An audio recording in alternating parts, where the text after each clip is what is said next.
Well, it's about time that we wrap up our book work.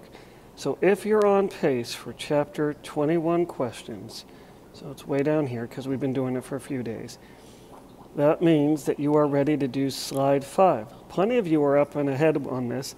If you're not on pace, we have through Monday, so you can work Friday through the weekend and Monday to get this done. But I don't want to go too late on these assignments because we're running out of time. So if we look at our slides and we press the square arrow as is normal, you can see that I've been giving away individual answers in class. If you're in person or Zooming, I go over one. So today I went over slide 3. Yesterday I went over slide 3. Today I'm going to go over one question from slide 4, but our work is slide 5.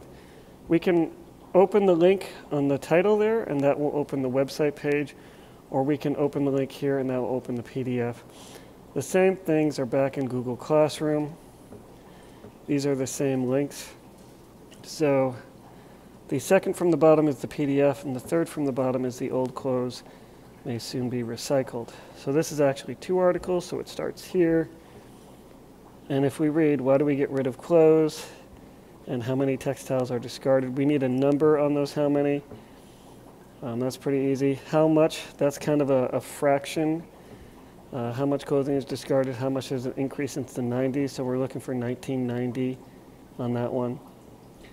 And then, why are they a problem in landfills? So I was going to talk about that. Polyester is usually not recycled, so that's a typo, not e-cycled. And why are plastics usually only recycled once? And so that is, I believe, earlier there. Here it is, they're only recycled once because they're not as good the second time around. Why is cotton tricky to recycle? So we get down here. And then, how should industry, so the cotton one is at the end of this page, beginning of that. How should industry and consumers change what we look for in fashion?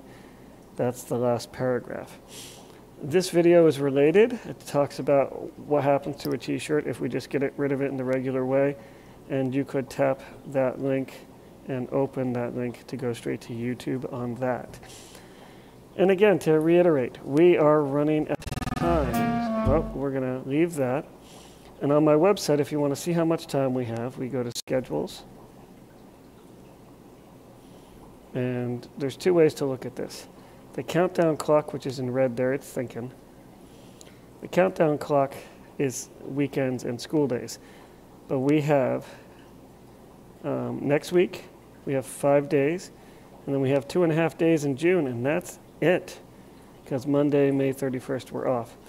So we don't have a lot of days left to work. So you don't want to put things off. You don't want to try to do things like, this is our countdown, including weekends. Please email or Zoom if you have questions, or talk to me in person. And let's enjoy the end of the year here. Let's have fun.